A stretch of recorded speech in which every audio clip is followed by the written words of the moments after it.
মানুষ হয়ে মানুষ খুন করি এই 2 দিনের দুনিয়াতে। মানুষ হয়ে মানুষ খুন করে এটা তো বড় কথা, কিন্তু সবচেয়ে আর একটা কথা আমার তুলে ধরা লাগলো, সামান্য পিঁপড়া পায়ের তলে পড়ে মারা যায়, তার জীবন দেওয়ার ক্ষমতা আমাদের নেই। একটা মশা আমরা শরীরে কামড় দেওয়ার সঙ্গে সঙ্গে থাপ্পড় মারে মেরে ফেল দিই, তাকেও জীবন দেওয়ার ক্ষমতা আমার নাই। মশা বা পিঁপড়া বা মাছি তাদের যদি জীবন দেওয়ার ক্ষমতা না থাকে,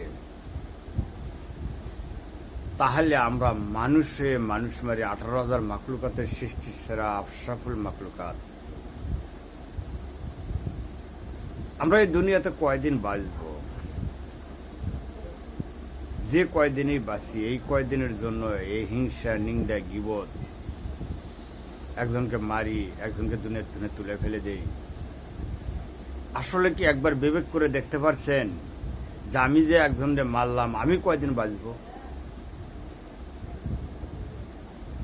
আসলে এটা আমরা কেউ বিবেক করি না। যদি ভাবতাম যে আমি হাজার হাজার বছর বাঁচবো, যে আমি আর কখনো মরবো না, তাহলে না তো একজনকে মেরে ফেল দেওয়া সম্ভব হইতো।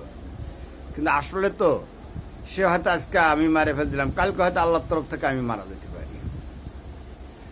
তাই এই মানুষ হত্যা আমরা নিজেরাই যে করতেছি, এটার থেকে সবচেয়ে দূরে থাকা ভালো। নিজেকে বিবেককে খাটাইয়া নিজেকে এককভাবে চলাটা সবচেয়ে ভালো।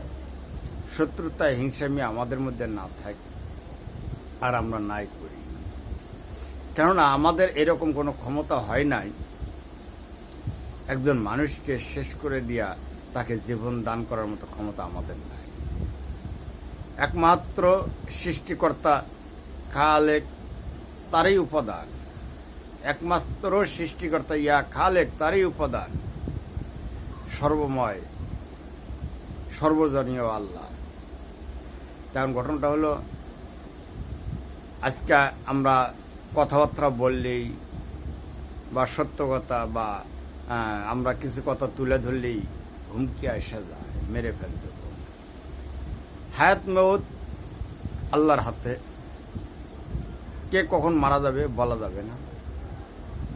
তবে তোমরা যারাই যাহাকে হুমকি দাও, তোমরা একটু ভাবিয়া দিও যে আমি কয়দিন বাঁচব, আমিও তো একদিন মারা যাব, তাই আমি অপরকে কেন মারি? একটু অনুভব করো। তুমি যদি চিরজীবন বেঁচিয়ে থাকো, তাহলে অন্যের গায়ে হাত দিও। আর তুমি যদি বেঁচিয়ে না থাকো, তাহলে অন্যের মতো হয়তো তুমি যাকে মারবা, ওর মতো হয়তো তুমি একদিন মরতে পারো। তাই আমরা খুব লাঠিফালা নিয়ে বড়াই করি। এটা হয়তো নিজেদের মধ্যে বোঝা দরকার, এই জ্ঞানটা হয়তো নিজেদের মধ্যে ঢুকানো দরকার। কেননা স্বয়ং মালিক একজন আছে, যিনি যত শক্তিশালী হোক, উনি একদিন ডাক দেবেন, আর ওই দিন কোনো শক্তি টিকবে না। কেননা বড় বড় মাস্তান চলে গেছে ওনার কাছে। তো তোমরা এখন বর্তমান হুমকি ধামকি যাই কিছু দাও, একটু ভাবিয়ে দেখো তোমরা কতদিন লাস্টিং করবা। তোমরা যদি লাস্টিং করতে পারো আল্লাহর কাছ থেকে, তাহলে তোমরা যদি চিরজীবন বাঁচতে পারো, তাহলে তোমরা অন্য কেউ মারার হুমকি এবং মেরে ফেলে দিও। আর যদি 2-4-10 দিন বা 1 মাস 1.5 মাস বা 2-4-6 মাস বা 2-4-10 বছর পরে আবার যদি তোমার ওখানে যাইতে হয়, তাহলে তুমি এই কাজ করিও না। কেননা ওখানে যা তোমার হিসাব দিতে হবে, ওখানে যায় তোমার হিসাব দিতে হবে। আল্লাহ সৃষ্টি সেরা আশরাফুল মাকলুকাত, হ্যাঁ, তাকে তুমি দুনিয়া থেকে তুলে দিলে, যদি তোমাকে বলা হয় একজন তুমি তৈরি করে দাও, তুমি পারবে না। তাই তুমি যখন একজনকে সৃষ্টি করতে পারবে না, তাহলে তোমার মারার অধিকারও নাই।